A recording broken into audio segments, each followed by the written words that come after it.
please like, subscribe, hit the notification bell.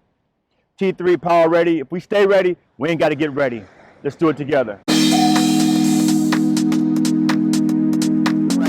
the rack position.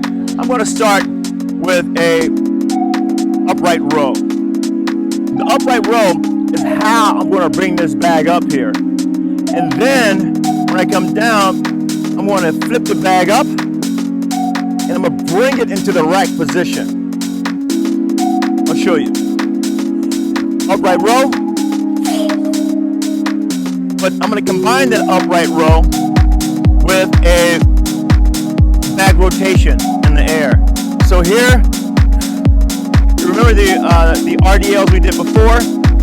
I'm into an RDL, pushing my butt back, heels are in the sand. Next move is an upright row.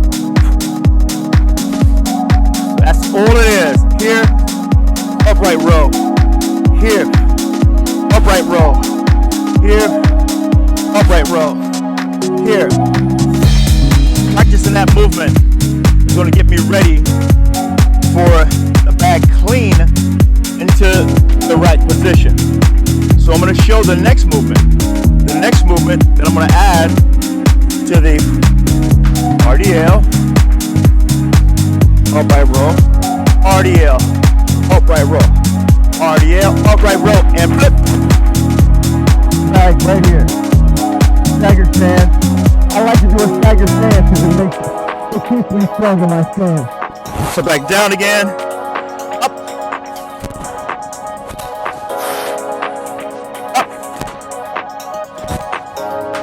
I'm gonna slow that movement down for you so you'll see it a little better.